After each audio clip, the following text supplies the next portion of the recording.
Friends, आज हम लोग स्टार्ट करेंगे क्लास 12th सोल्यूशन चैप्टर में नॉन आइडल सोल्यूशन। तो हम लोग स्टार्ट करते हैं नॉन आइडल सोल्यूशन। सबसे पहले हम लोग जानते हैं what is the non ideal solution. Ideal solution हमने आपको एक्सप्लेन किया, हमारा पिछला लेक्चर आप देखोगे, उसमें हमने बताया the solution that obey Raoult law, Dalton law, और ऐसा सोल्यूशन जिसका चेंज इन वॉल्यूम जो होगा मिक्सचर का या सोल्यूशन का जीरो आए, चेंज इन इंथैल्पी आपका सोल्यूशन का क्या है जीरो आए, ऐसा सारा सोल्यूशन आपका क्या कहलाता है, आइडल सोल्यूशन कहलाता है। उसके बारे में हमने अपने प्रीवियस लेक्चर में आपको बताया। तो हम लोग अभी स्टार्ट करने जा रहे हैं राउल्ट लॉ को जो फॉलो नहीं करता है ऐसे सोल्यूशन को हम लोग क्या कहेंगे, क्योंकि जो फॉलो करता है उसको तो आइडल कहते हैं, जो फॉलो नहीं करेगा उसको नॉन आइडल सोल्यूशन कहते हैं।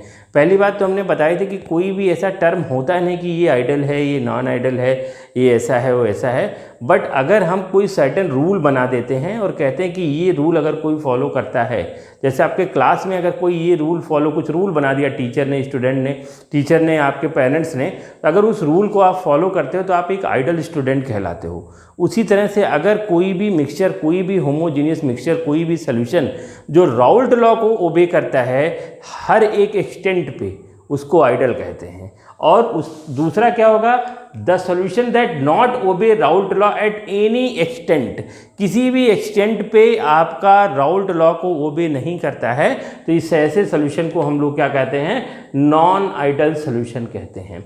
दूसरा, ऐसे सोल्यूशन का जो चेंज इन वॉल्यूम होगा, मतलब एक सॉल्यूट को मिला, एक सॉल्वेंट को मिला, या दो प्योर सॉल्वेंट को मिला के जो मैंने मिक्सचर बनाया है, वो मिक्सचर का वॉल्यूम कम भी हो सकता है और मिक्सचर का वॉल्यूम बढ़ भी सकता है। मतलब 10 and 10 ml हमने लिया दो प्योर सॉल्वेंट को और दोनों को आपस में मिक्स किया, और मिक्स करने के बाद चेंज इन वॉल्यूम 10 - 10 जीरो होना चाहिए था, लेकिन यहाँ हो क्या गया, चेंज इन वॉल्यूम आपका या तो जीरो से कम हो गया या जीरो से ज़्यादा हो गया, बट जीरो नहीं हो रहा है, वॉल्यूम चेंज हो जा रहा है। That mean delta mix, delta we mixture का जीरो नहीं होगा। उसी तरह से डेल्टा एच इंथैल्पी चेंज भी सोल्यूशन का जीरो नहीं होगा, और ये सोल्यूशन डाल्टन लॉ को भी ओबे नहीं करेगा। और आपने देखा आइडल सोल्यूशन का जो ग्राफ था वो स्ट्रेट लाइन था, और हमारा नॉन आइडल सोल्यूशन कभी भी स्ट्रेट लाइन ग्राफ को फॉलो नहीं करेगा। और उसके बाद हम लोग क्या करेंगे, तो करेगा क्या non ideal solution.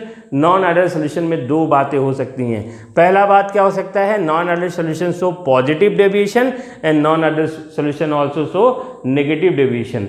Positive deviation में क्या होगा, in positive deviation all parameter means delta we mixture, delta H mixture, Raoult law, Dalton law, graph, सारा कुछ पॉजिटिव जाएगा, मतलब आइडल से अप जाना है। और अगर हम नेगेटिव डेविएशन की बात करेंगे तो सारे पैरामीटर नेगेटिव्स होंगे, मतलब नॉन आइडल से नीचे आएंगे, और राउल्ट लॉ से का जो हम लोग लगाएंगे नॉन आइडल के लिए वो पैरामीटर नीचे क्या डिक्रीज करेगा। डेल्टा वी मिक्सचर का आपका जीरो से कम हो जाएगा, डेल्टा एच इंथैल्पी जीरो से कम हो जाएगा, डाल्टन लॉ का जो पार्शियल प्रेशर का कॉन्सेप्ट लगाएंगे वो भी आपका कम होना है। इस तरह से जो ग्राफ होगा स्ट्रेट लाइन नहीं होके थोड़ा सा स्ट्रेट लाइन से झुक जाएगा। तो अभी हम लोग देखते हैं, इसको आप नोट करिए। तो हमने आपको नॉन आइडल सोल्यूशन बताया। अब नॉन आइडल सोल्यूशन में हमने बताया कि पॉजिटिव डेविएशन होगा, नेगेटिव डेविएशन होगा।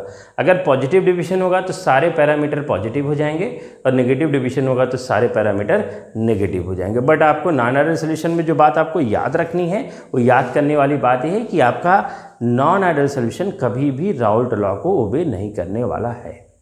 तो हमने पॉजिटिव डेविएशन का पहले बताते हैं हम लोग, वन बाय वन हम लोग देखते हैं। हम लोग ऐसे सोचते हैं कि हमारे पास एक सोल्यूशन बनाने हम लोग जा रहे हैं, तो सोल्यूशन बनाने जा रहे हैं तो हमने दो प्योर सॉल्वेंट ले रखा है, एक प्योर सॉल्वेंट ए है, एक प्योर सॉल्वेंट बी है। जैसे हमने लास्ट में आइडल में हमने आपको एग्जांपल लेके समझाया था कि प्योर सॉल्वेंट ए है, अगर मैं समझता हूँ कि जो प्योर सॉल्वेंट ए है उस प्योर सॉल्वेंट ए के मॉलिक्यूल के बीच इंटरमॉलिक्यूलर डिस्टेंस अगर जितना ज़्यादा रहेगा तो मॉलिक्यूल उतनी तेज़ी से एस्केप करेगा, क्योंकि अट्रैक्टिव फोर्स उतना क्या होने वाला है, कम लगने वाला है। ये आपको पता है कि force and distance between the molecule ये ऑलवेज क्या होगा आपका, inversely proportional to each other. मतलब अगर मैं ऐसे कहता हूँ कि जो प्योर सॉल्वेंट है उस प्योर सॉल्वेंट का जो इंटरमॉलिक्यूलर डिस्टेंस है मॉलिक्यूल के बीच का, हम ऐसे इमेजिन करते हैं कि 10 यूनिट है, 10 यूनिट, ऐसे ये कोई नंबर ले लेते हैं 10 यूनिट। दूसरा मैंने प्योर सॉल्वेंट लिया है एक बी। इस प्योर सॉल्वेंट के मॉलिक्यूल के बीच में इंटरमॉलिक्यूलर डिस्टेंस को हमने 11 यूनिट इमेजिन कर लिया कि इसके बीच का जो इंटरमॉलिक्यूलर डिस्टेंस है कितना है, 11 यूनिट है। मतलब अगर हम ए और बी को कंपेयर करते हैं तो आपका बी का वोलेटाइल नेचर, बी का वेपर बनाने की टेंडेंसी ए से वेपर बनाने की टेंडेंसी से क्या है आपका ज़्यादा है। रीजन सिंपल सा है कि सर आपका इंटरमॉलिक्यूलर डिस्टेंस बी जो है उसमें ज़्यादा है तो फोर्स ऑफ अट्रैक्शन कम होगा, और अगर फोर्स ऑफ अट्रैक्शन कम होगा in this condition molecule try to escape. But अभी हमने इसको अलग अलग रखा है क्लोज कंटेनर में। हमने क्या कि ये प्योर सॉल्वेंट ये जो है और इस प्योर सॉल्वेंट बी, इन दोनों सॉल्वेंट को आपस में क्या कर दिया है, मिक्स कर दिया है। जब प्योर सॉल्वेंट ए और प्योर सॉल्वेंट बी को मिक्स किया तो मेरा एक सोल्यूशन बना जिसको हम लोग कहते हैं solution of A and B. इसमें दो कंपोनेंट है, एक कंपोनेंट ए है, एक कंपोनेंट बी है, and this is the solution of A and B. इस कंडीशन में भी आपके जो मॉलिक्यूल हैं वो आपका एस्केप करके वेपर बना रहे हैं, जो सारी चीज़ें होती हैं वो सारी बातें हो रही हैं। लेकिन जब इसमें हमने डिस्टेंस का मेजरमेंट किया, जब डिस्टेंस इंटरमॉलिक्यूलर डिस्टेंस देखा हमने मॉलिक्यूल के बीच में, जो मॉलिक्यूल आपस में इंटरेक्ट कर रहे थे, molecule of A and molecule of B, molecule of A and molecule of B mix होकर जो सोल्यूशन बन के तैयार हुआ, इस सोल्यूशन में जो हमारे मॉलिक्यूल के बीच में इंटरमॉलिक्यूलर डिस्टेंस आया, this intermolecular distance is more than intermolecular distance of each component of solvent. मतलब मेरा जो सॉल्वेंट ए था प्योर कंडीशन में उसका इंटरमॉलिक्यूलर डिस्टेंस 10 था, जो प्योर सॉल्वेंट बी था उसका इंटरमॉलिक्यूलर डिस्टेंस कितना था, 12 यूनिट था। लेकिन जो मेरा सोल्यूशन हुआ उस सोल्यूशन में ए और बी के मॉलिक्यूल के बीच में, ए और बी के मॉलिक्यूल आपस में इंटरेक्ट कर रहे हैं, और इस इंटरेक्शन का जो इंटरमॉलिक्यूलर डिस्टेंस है वो थोड़ा सा बढ़ गया, बहुत ज़्यादा नहीं लेकिन हल्का सा इन्हेंस हुआ, हल्का सा इंक्रीज हुआ। अब अगर हम कहते हैं in solution more intermolecular force of attraction, in solution क्या होगा आपका, in solution less intermolecular force of attraction with respect to pure solvent. मतलब जो प्योर सॉल्वेंट है उस प्योर सॉल्वेंट का इंटरमॉलिक्यूलर डिस्टेंस कम है, और जो मेरा सोल्यूशन बन गया उसका इंटरमॉलिक्यूलर डिस्टेंस ज़्यादा है। अगर इंटरमॉलिक्यूलर डिस्टेंस ज़्यादा है तो फोर्स ऑफ अट्रैक्शन क्या लगने वाला है, कम लगने वाला है। तो आपका जो सोल्यूशन है उस सोल्यूशन के बीच में, जो सोल्यूशन में जो आपके ए और बी के मॉलिक्यूल थे, उस मॉलिक्यूल के बीच में इंटरमॉलिक्यूलर फोर्स क्या हो जाएगा आपका, कम हो जाएगा, क्योंकि इंटरमॉलिक्यूलर डिस्टेंस क्या हो गया आपका, बढ़ गया है ए और बी के कंपेयर में। इस कंडीशन में होगा क्या, जब हम सिंपल सी बात कहते हैं, जब हमारा और आपका अट्रैक्शन कम होगा तो अट्रैक्शन कम होगा तो आप हमेशा छोड़ के जाने की बात करोगे।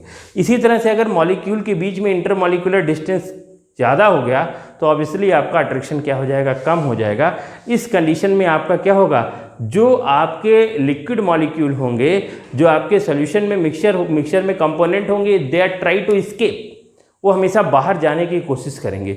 इस कंडीशन में होने क्या वाला है, इस कंडीशन में होने वाला है कि वेपर ज़्यादा बनेगा तो आपका जो नॉर्मल वेपर प्रेशर होना चाहिए उससे ज़्यादा कुछ आएगा। इस कंडीशन में क्या होगा, लिक्विड ऊपर की तरफ ज़्यादा बढ़ना चाहेगा, तो जो सोल्यूशन का वैल्यू में, मतलब सपोज करो मैंने सॉल्वेंट लिया 10 ml, ए भी सॉल्वेंट लिया 10 ml, और जो मेरा सोल्यूशन बनाया वो आपका 20 ml नहीं 20.5 हो गया, 20.2 ही हो गया। 0.2 ml भी अगर इन्हेंस करता है, 0.2 ml भी बढ़ता है, तो इसका मतलब मिक्सचर का जो डेल्टा वी अगर हम फाइंड करने जा रहे हैं, डेल्टा वी ऑफ मिक्सचर, वो डेल्टा वी ऑफ मिक्सचर आपका जीरो नहीं होगा, जीरो से क्या हो जाएगा, ज़्यादा हो जाएगा। तो जीरो से ज़्यादा होना आपका ये क्या शो करता है, पॉजिटिव डेविएशन। तो आपने यहाँ देखा, इसको तुरंत आप नोट करिए। अभी इस पॉजिटिव डेविएशन को हम लोग Raoult law, Dalton law, graphical representation और इसके कुछ एग्जाम्पल भी देखते हैं। एग्जाम्पल देख लो, एक दो लिखा हमने, एल्कोहल लिखा है, ईथर लिखा है। The solution of alcohol and ether, एक कंपोनेंट एल्कोहल है, दूसरा कंपोनेंट ईथर है, दोनों को मिलाया पॉजिटिव डेविएशन का बेस्ट एग्जाम्पल है। Water and ether, water and ether अगर अलग अलग रखा तो अलग वोलेटाइल नेचर होगा, अगर हम दोनों को मिला दिए तो ये कभी भी डेल्टा वी मिक्सचर का जीरो नहीं होगा, जीरो से ज़्यादा होगा, ये पॉजिटिव डेविएशन को शो करेगा। वाटर एंड क्लोरोफॉर्म, क्लोरोफॉर्म और वाटर को अगर मिक्स किया तो भी एक एग्जाम्पल किसका है, पॉजिटिव डेविएशन का। तो ये पॉजिटिव डेविएशन का जो मैंने लिख रखा है सारी चीज़ें आप एज इट इज़ इसको नोट करिए। तो हम लोग पॉजिटिव डेविएशन में देख रहे थे कि जो मिक्सचर का वॉल्यूम आया है वो आपका जो वॉल्यूम चेंज जीरो आ रहा था आइडल में वो जीरो से ज़्यादा है, मतलब हम पॉजिटिव डेविएशन में कह सकते हैं कि डेल्टा मिक्स जो सोल्यूशन का होगा मिक्सचर का वो ग्रेटर देन जीरो होगा। उसी तरह से इंथैल्पी चेंज भी आपका क्या होगा, ग्रेटर देन जीरो होगा। इस तरह से हम कह सकते हैं कि डेल्टा जो आपका मिक्सचर का आ रहा है वो पॉजिटिव आ रहा है और डेल्टा एच जो मिक्सचर का आ रहा है वो भी क्या आ रहा है, आपका नेगेटिव आ रहा है। इसको थोड़ा हम लोग एक बार समझने की कोशिश करते हैं।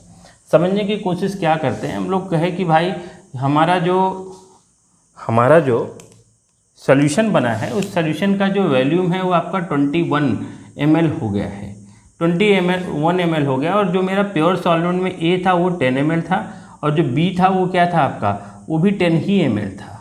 तो अगर हम 10 ml मिलाए तो आपका 20 ml होना चाहिए, लेकिन आपके मॉलिक्यूल जो बने हैं सॉल्यूशन में उनके बीच में इंटरमॉलिक्यूलर डिस्टेंस बढ़ गया तो एस्केप करने की टेंडेंसी बढ़ गई, जिसकी वजह से उसका वॉल्यूम जो होगा थोड़ा सा क्या हो गया, बढ़ गया। अगर हम थोड़ा सा भी हम कहते हैं मतलब 20.5 भी कहते हैं, मतलब अगर हम इस टोटल वॉल्यूम को 20 कहते हैं तो ये आपका जो सोल्यूशन का वॉल्यूम आया है आपका 20.5 आया। तो इससे अगर कंपेयर करते हैं हम लोग कहते हैं कि आपका ये सोल्यूशन का जो वॉल्यूम है 20.5 माइनस 20 तो ये आपका आता है 0.5। ये 0.5 मतलब कह रहा है this 0.5 is greater than zero, तो ये जीरो से क्या है आपका ज़्यादा है। तो इस तरह से अगर आप ध्यान देंगे तो जो मिक्सचर का वॉल्यूम चेंज आना चाहिए वो जीरो नहीं है, वो जीरो से कुछ ज़्यादा है। अगर ये जीरो से ज़्यादा है तो आप देखेंगे सरफेस पे जो मॉलिक्यूल होंगे वो ज़्यादा से ज़्यादा मॉलिक्यूल आपके वेपर बनाने की तरफ बढ़ेंगे। इस कंडीशन में अगर हम देखेंगे इंटरनल एनर्जी होगी आपके उस मॉलिक्यूल की, वो क्या होगी, ज़्यादा होगी, जीरो से कुछ ना कुछ हायर नोट पे होगा। इस कंडीशन में अगर हम इंथैल्पी चेंज को भी अगर कैलकुलेट करने की कोशिश करें डेल्टा एच, ये डेल्टा एच आपका पता है कि delta E plus P delta we होता है। अगर मैं कहता हूँ ये जीरो भी हो जाए, लेकिन अगर ये वैल्यू आपकी पॉजिटिव है, ये वैल्यू पॉजिटिव है, ये तो कांस्टेंट होता है, ये पॉजिटिव है तो ओवरऑल वैल्यू आपकी पॉजिटिव आएगी। इसका मतलब क्या है कि डेल्टा एच जो मिक्सचर का होगा एंथैल्पी चेंज वो भी आपका ग्रेटर देन जीरो होगा।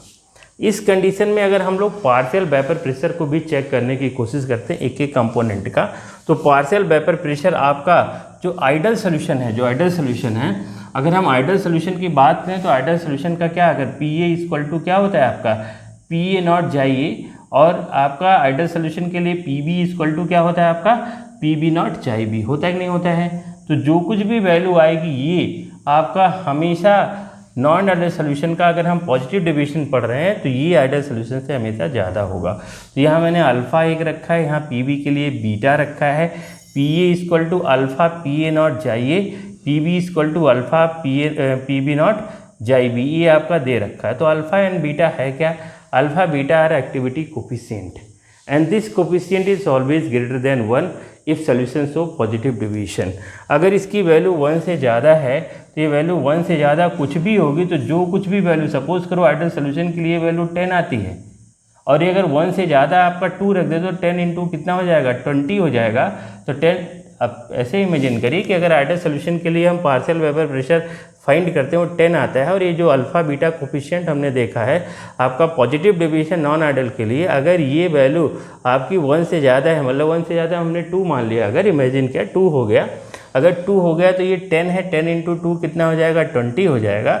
एंड दिस 20 आपका ये इंडिकेट करेगा कि सोल्यूशन आपका पॉजिटिव डेविएशन शो कर रहा है। मतलब क्या होगा कि आपका जो पार्शियल वेपर प्रेशर वो हमेशा आइडियल सोल्यूशन के पार्शियल वेपर प्रेशर से क्या होगा आपका ज़्यादा होगा, क्योंकि हम कंपेयर भी तो नॉन आइडियल से ही कर रहे हैं। तो ये पी ए हमेशा ग्रेटर होगा पी ए नॉट जाइए and this P A nought जाइए ऑफ आइडियल सोल्यूशन। इसी तरह से पी बी आपका ग्रेटर होगा पी बी नॉट जाई बी से, ये पी बी नॉट जाई बी किसका है आपका आइडियल सोल्यूशन का। तो आइडियल सोल्यूशन से ज़्यादा पार्शियल वेपर प्रेशर होगा नॉन आइडियल सोल्यूशन का अगर पॉजिटिव डेविएशन शो कर रहा है, तो हमने पॉजिटिव डेविएशन ही देखा है। तो ये सारी बातें हो गई।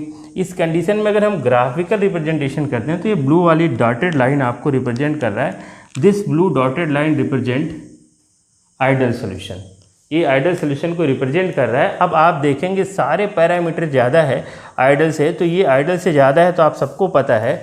अगर हम इसकी बात करेंगे तो ये हम लोग कहते हैं P A is greater than P A nought जाइए, अगर P A is greater than P A nought जाइए दैट मीन्स आपका ये डेविएशन पॉजिटिव डेविएशन की तरफ जा रहा है। उसी तरह से अगर हम पीबी की बात करेंगे तो this PB partial vapour pressure of second component in a mixture है ना, in a mixture second component का भी डेविएशन पॉजिटिव ही शो कर रहा है, क्योंकि वो भी आपका बीटा की वैल्यू क्या हो रही है, 1 से ज़्यादा हो रही है। बीटा की वैल्यू अगर 1 से ज़्यादा है दैट मीन्स आपका क्या बता रहा है, ये बात शो कर रहा है कि जो आइडल सोल्यूशन था उस आइडल सोल्यूशन से ज़्यादा पार्शियल वेपर प्रेशर आपका सेकेंड कंपोनेंट का मिक्सचर के अंदर होगा।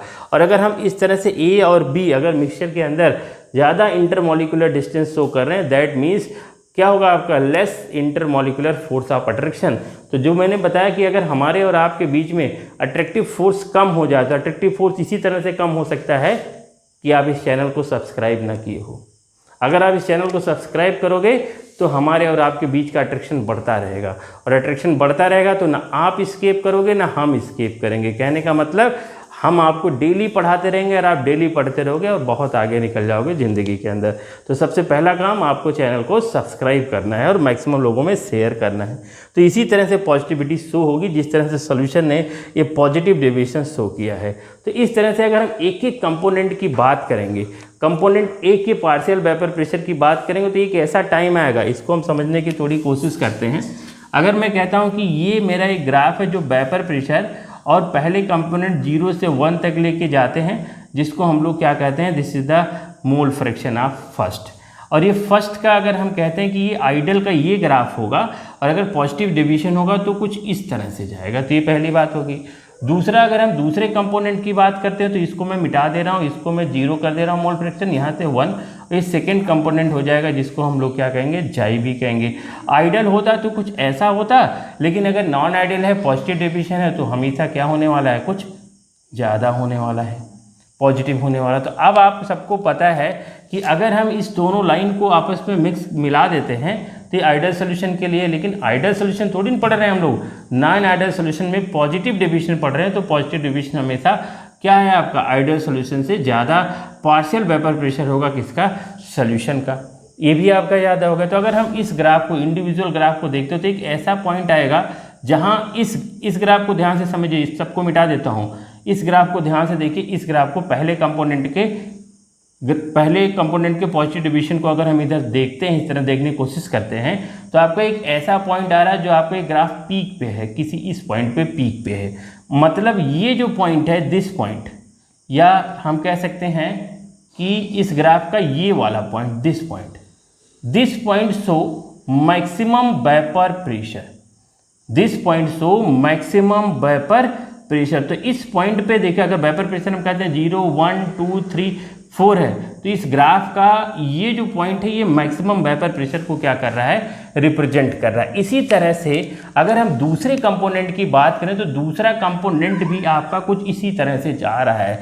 तो दूसरे कंपोनेंट की अगर हम बात करें 1, 2, 3, 4, 5, 4 ऐसे कुछ बात करें तो इसका भी कोई इसी पॉइंट पे ही आ रहा है, इसी पॉइंट पे आपका आ रहा है मैक्सिमम वेपर प्रेशर दूसरे कंपोनेंट का। इसी तरह से अगर हम सॉल्यूशन की बात करें, किसकी बात करते हैं, सॉल्यूशन का, तो सॉल्यूशन का भी अगर हम ग्राफ ड्रॉ करते हैं तो देखिए ये कोई पॉइंट आपका इस तरह से, ये कोई पॉइंट निकल के आया, ये कोई पॉइंट अगर हम इसको ऐसे दिखा देते हैं तो ये पॉइंट भी आपका किसको कह रहा है, मैक्सिमम वेपर प्रेशर आ रहा है। तो आपका तीनों कंपोनेंट या सॉल्यूशन की, एक सिंपल सी बात करें, सॉल्यूशन का कोई एक ऐसा पॉइंट जो आपका पॉजिटिव डेविएशन शो कर रहा है, पॉजिटिव डेविएशन में कोई एक ऐसा पॉइंट होगा जिस पॉइंट पे आपके सॉल्यूशन का वेपर प्रेशर क्या होगा, आपका मैक्सिमम होगा। मतलब जो मिक्सचर है उसका वेपर प्रेशर किसी भी पॉइंट पे आपका क्या हो गया है, मैक्सिमम हो गया है।